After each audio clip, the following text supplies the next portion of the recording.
Close your eyes for a second and try to remember what you did exactly 1 year ago. Where were you? Who were you with? What did you learn that day? If your mind went blank or you had to struggle to remember something, don't worry. It happens to almost everyone. But now try to remember a memorable day in your life. Perhaps an unforgettable trip, a moment of great happiness, or even a dangerous situation. Do you remember the details? The feeling of the moment? The color of the sky? The smell of the environment? Curious, isn't it? Certain moments remain frozen in your memory, as if they would last forever, while others simply disappear. What's worse, the older we get, the faster the years seem to pass. Vacations that once seemed to last forever are now over in the blink of an eye. What has happened? Is time really speeding up? This feeling is not yours alone, and more than just a perception, it carries a real danger. If the days are going by faster and faster, what's to say that in 10 years' time you won't look back and feel like you've lost everything? But what if I told you that this wasn't a new issue? In fact, the ancients already feared the destructive power of time. In Greek mythology, there was a titan called Cronus. He wasn't just a god, he was time itself. But Cronus didn't just rule time, he devoured it. According to legend, Cronus feared that one of his sons would take his throne. So, to avoid his fate, he did something unthinkable. He began to devour each of his children the moment they were born, one by one, without mercy. But there was a problem. Time can try to consume everything, but it can never be completely tamed. Eventually, one of his children, Zeus, escaped, and Cronus' time came to an end. This story seems far away, just an ancient myth. But what if I told you that Cronus never disappeared? What if I told you that he was still here, invisible, devouring every second of your life without you even realizing it? Today, we're going to delve into this mystery and find out why time seems to speed up as we get older. We'll explore what neuroscience has to say, how our emotions influence this perception, and what philosophers like St. Augustine and Heidegger have discovered about the true nature of time. And most importantly, we'll discover how we can cheat this illusion and regain control over time before it's too late. Because if you feel like life is going by too fast, maybe it's not time that's speeding up. Maybe it's you who's losing connection with it. Imagine you are holding a rubber band between your fingers. Now stretch it as far as you can. The material stretches, right? But when you let go, it shrinks back to its original state. Time works exactly like that inside our minds. It's not fixed, it's not absolute. It expands and contracts depending on how we experience it. But if time is measured by clocks with absolute precision, how is it possible that sometimes it seems to fly and at other times it drags? The answer lies within our brain. Unlike a clock, which measures time linearly, our mind perceives it according to the volume of information we process. When we experience something new, the brain registers many details, making that moment rich and extensive.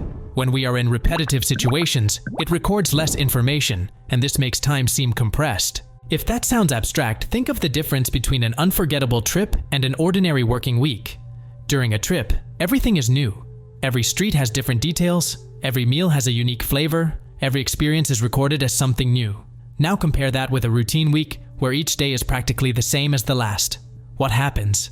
The trip seems long and remarkable in the memory, while the ordinary week disappears as if it had never existed. This is not just an impression. Science has proven this phenomenon. At the University of Lyon in France, researchers conducted a curious experiment. They divided volunteers into two groups. The first group watched an extremely repetitive video with no stimuli for 10 minutes. The second group, however, watched a dynamic video, full of quick cuts and varied information. Afterwards, the scientists asked, "How much time do you think has passed?" The participants who watched the monotonous video said that it took a long time to pass, that it seemed to have lasted more than 20 minutes. Those who watched the video full of stimuli thought it only lasted 5 minutes. This is because, in the present, boring moments seem to drag on, but are quickly forgotten.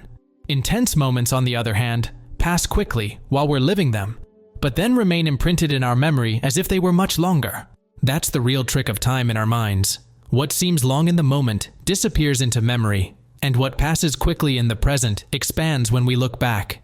And here's the problem. If we live our entire lives in repetitive mode, if our days are indistinguishable from each other, time disappears from our memory without us realizing it. But this raises an important question. What happens when this repetition goes on for years? Could routine really be responsible for the feeling that time is speeding up? Is this content making you reflect and sparking new ways of thinking? If so, click the super thanks button just below the video. It's a way to say thank you and help me bring more content like this to those who need to reflect on life. There is an old tale about a man who, one night, was cursed by an unknown god.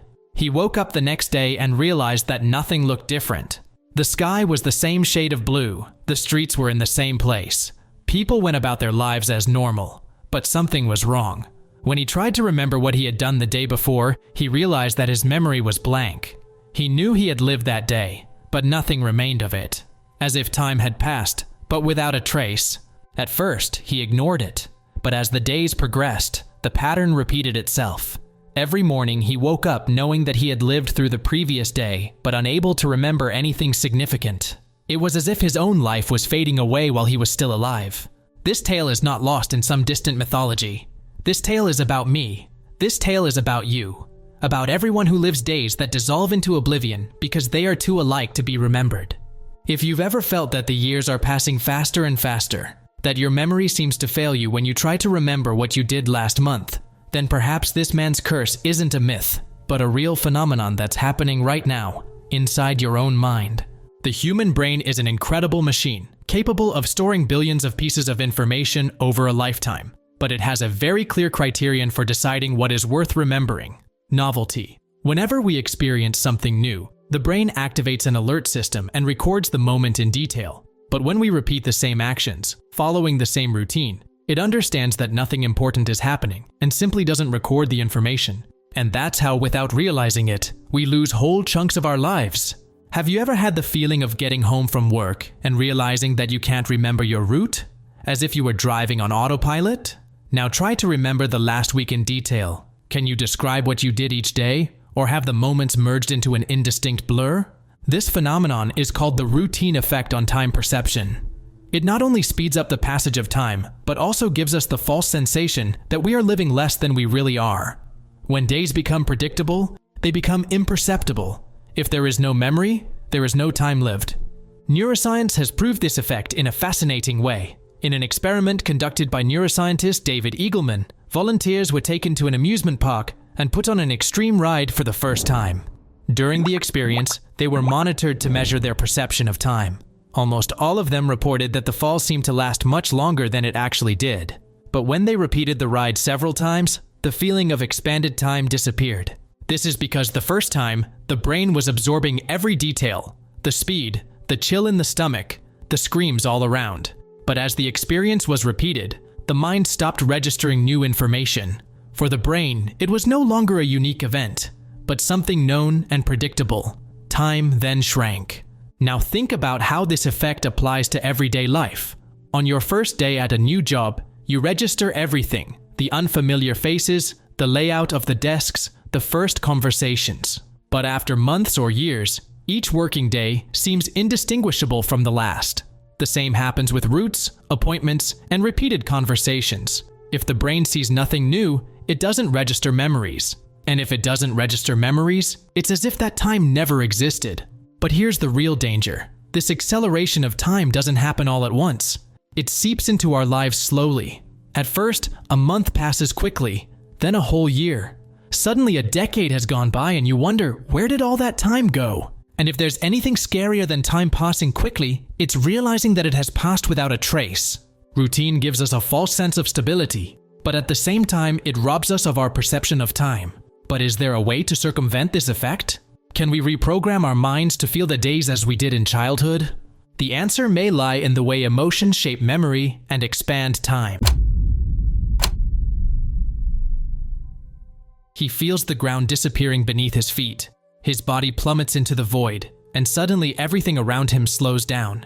He sees every detail around him with impossible clarity. The reflection of the sun on a piece of glass on the ground, the wide eyes of the people watching the scene.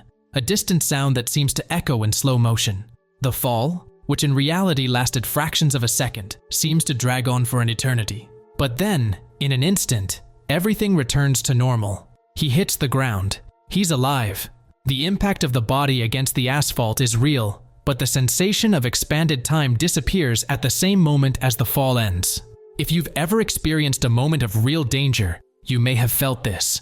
A car accident, a sudden scare, an unexpected event. Time seems to lengthen, the seconds gain weight, as if we were living in a slow-motion movie. But why? What makes some moments stick in our minds as if they lasted forever, while others simply disappear? The answer lies in our emotions. Our brain doesn't measure time in a fixed, objective way. It interprets the passage of time based on the intensity of what we feel. The stronger the emotion, the more information the brain registers per second, making that instant more vivid and longer in the memory. On the other hand, when there is no emotion, when nothing takes us out of our inertia, the brain erases the details and makes that period seem as if it never existed. Now think about it. Can you remember exactly where you were on a momentous day? An attack, a disaster, a historic final? Many can describe what they were wearing, what they felt, even what the atmosphere smelled like at the time. But if we ask you what you had for lunch last Tuesday, that memory has probably dissolved into oblivion. This is because the brain selects what is worth remembering, and the most powerful criterion it uses is emotion. Neuroscience has already proven this effect in fascinating ways. In one study, scientists exposed a group of volunteers to normal everyday images and then to images charged with emotional impact, scenes of danger, surprise, or intense joy. They then asked each person how long they believed they had spent looking at the images. The result was clear. When the images were emotionally intense, time seemed to have lengthened. When they were neutral, it seemed to pass quickly and be insignificant. This explains why the most remarkable moments in our lives, a wedding, an achievement, an accident, seem to last longer in our memory. But it also reveals something much more frightening. If emotion is what gives time its density, then what happens when we go months or years without feeling anything really intense? What happens when each day is just a copy of the last, with no ups and downs? The answer is simple. Time disappears. And that's one of the great dangers of the modern world. We are becoming emotionally neutral. We go through days and weeks without much variation, without feeling anything that really marks us. We anesthetize ourselves with distractions, fill our time with repetitive tasks, and when we look back, we realize that the months have evaporated without a trace. But there's a curious detail to all this. In the present, when we are living an intense experience, time seems to run faster. An incredible concert, a passionate conversation, a moment of adrenaline. These experiences fly by. But when we look back, we feel that they were long, full of meaning. Monotonous moments, on the other hand, do the opposite. In the present, they seem to drag on, but when we look back, we realize that they have simply disappeared. This is the paradox of time and emotion. What passes quickly in the present expands in memory. What drags on in the present dissolves in the past. And if that's true, then an inevitable question arises. If time expands based on emotions, is there a way to manipulate this perception? Can we trick the brain into making the years feel long and meaningful again? The answer may lie in the mathematics of time. There is a scientific reason why a year in childhood seems like an eternity, while a year in adulthood passes in an instant. There is a numerical pattern that can explain why our perception of time changes so much as we get older. And this explanation could completely change the way you see your own life. When you were a child, Christmas seemed to take forever to arrive.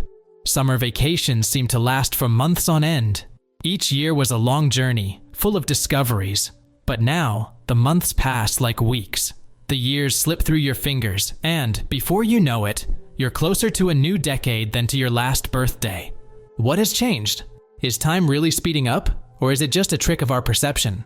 Imagine that your entire life was represented by a ruler. In the first few years, each new centimeter seems immense, as it is compared to a very small space of existence. But as the ruler gets longer, each centimeter represents a smaller fraction of the whole. When you're 5 years old, 1 year represents 20% of your entire life. At 50, that same fraction drops to just 2%. What was once a large part of your existence has now become just a small piece of the whole. This idea was formulated by the French philosopher Paul Janet in the 19th century. According to him, our perception of time is proportional to the total time we have lived. In other words, the more years we accumulate, the smaller each new year seems in relation to the totality of our life experience. To understand this in a practical way, think about what a month is for a 6-year-old child. A single month represents 1/72nd of their entire life. For a 30-year-old adult, that same month is 1/360th of their total experience. For a 60-year-old, 1/720th. This means that in childhood, each new period of life occupies a much larger space within our perception, while in adulthood, the years become only small fractions of a much larger whole. But this theory isn't just a mathematical curiosity. It directly explains why we feel that time speeds up as we get older. As children, we are constantly exposed to new experiences, and each year is a giant leap in learning and change. But when we reach adulthood, the years begin to resemble each other, and each one represents a smaller slice of our existence. The combination of these two factors, the mathematics of the proportion of time and the repetition of routine, creates the sensation that the years pass more quickly at each stage of life. The French writer Marcel Proust described this brilliantly when he said that childhood is long because it is full of first times. The first day at school, the first trip, the first friend. But as we get older, first times become rare. We start to live repetitive cycles, and without new moments to mark our journey, our perception of time shrinks. But is this acceleration of adult life really inevitable? Is there a way to break this illusion and regain the feeling of expanded time we had when we were children? The answer may lie in the way we choose to live each moment. If time is shaped by experiences and perceptions, perhaps we can learn to manipulate it. But to do so, we need to understand how our relationship with the present directly affects the way we record the passage of time. And that's exactly what we're going to explore next. There is a tribe in the heart of the Amazon that has no words for the past or the future. For them, time doesn't move in a line, but is something that simply exists in the now. They don't make plans for a month from now. They don't relive old memories with nostalgia, and they don't worry about time passing. For them, time doesn't need to be controlled. It just happens. But we, in the modern world, live obsessed with time. We want more time. We want to prevent it from passing too quickly. We want to hold on to it, as if it were possible to hold river water in our hands. But what if the solution isn't to fight time, but to change the way we experience it? Neuroscience has proven that time is not a fixed constant, but a construct of our perception. This means that even though clocks tick the same 24 hours for everyone, some people experience days that seem to last for weeks, while others feel that an entire year has disappeared without warning. The difference is not in time itself, but in how these people live their days. If time contracts in routine and expands in novelty, then the secret to slowing it down may lie in a simple principle: breaking predictability. Small changes in the way we live can alter the way our brain registers time, making days seem longer and more meaningful again. Imagine that you have two routes to take to work, one that you take every day and another that you've never tried before. On the first, your mind goes into autopilot. You don't even notice the route because you already know it. On the second, every detail becomes new. The architecture of the buildings, the people passing by, the smell of a cafe you've never noticed before. At the end of the day, which of these routes will seem to have lasted the longest? The answer is obvious. Novelty creates time. This is because when the brain detects something new, it pays more attention. It records more details, more sensations, more information. And this wealth of records makes time seem to expand. Repetition, on the other hand, does exactly the opposite. The brain compresses repeated moments, and when we look back, we feel that that period has simply evaporated. But breaking predictability doesn't mean making radical changes. Small changes are enough to trick the mind and restore the feeling of expanded time. A different route, a new conversation, a dish you've never tried, an unexpected decision. The more variations we add to the routine, the more memories we create, and the longer time seems when we look back. In addition, there is another essential factor in the way we perceive time: mindfulness. Most people don't live in the present. They are physically in one place, but mentally in another. The body is at work, but the mind is preoccupied with the future. The body is at dinner, but the mind is on the cell phone. And when we're not fully present, time passes without us really experiencing it. Studies show that people who practice mindfulness, the technique of focusing attention on the now, feel that their days are longer and more satisfying. This is because when we pay attention to the details of each moment, we register more memories, making that time real in our minds. Think about it. How many times have you ended a day feeling that you hadn't experienced anything special? Now imagine if every day had at least one memorable moment. an instant of total presence, an inspiring conversation, an experience that escaped the ordinary. How would your perception of time change? Perhaps the secret to slowing down time lies not in trying to hold it back, but in filling it with moments worth remembering. But is this perception of time just a trick of the mind, or is there something deeper behind it? Is time an objective reality, or just a construction of our brain? What if, in the end, time doesn't even exist in the way we think it does? That's the most important question of all. What if time isn't what we think it is? Whatever age you are now, you've experienced time in different ways. When you were a child, it dragged on as if it would never end. Now, it flies. But if time were something fixed and absolute, it should pass the same way for everyone, all the time. So why do we each feel it so differently? Saint Augustine was already asking himself this question in the 4th century. He said that time was an enigma that was impossible to define. If no one asks me what time is, I know. But if I try to explain it, I no longer know. For him, time was a construction of consciousness. The past no longer exists, the future has not yet arrived, and the present? The present is an instant so fleeting that it disappears the moment we try to grasp it. If this is true, then what we call time is nothing more than a reflection of our perception. Time isn't out there, it's inside us. Centuries later, Martin Heidegger would delve even deeper into this question. For him, it is not we who exist within time, it is we who create time by existing. Time only makes sense because we are aware of it. An animal doesn't worry about time, it just lives. The past doesn't torment him, the future doesn't worry him. It is always in the present. And what about us? We spend most of our lives reliving the past or looking forward to the future, but we are rarely really in the now. Maybe that's why we feel like time is slipping through our fingers. Not because it's speeding up, but because we're no longer living in it. We're always too busy, too distracted, too absent. Now think about it. If time doesn't exist outside of our perception, then what are we really losing when we say that time is slipping away? Maybe we're not losing time. Maybe we're losing the ability to live it. Since we began this journey, we have explored how the brain shapes the perception of time, how routine robs us of the feeling of days lived, how emotions create milestones in memory, how mathematics explains the acceleration of time, and how small changes can give us back the feeling that we are living fully. But all these answers lead us to a single truth. Time doesn't escape us. It's us who fail to hold on to it.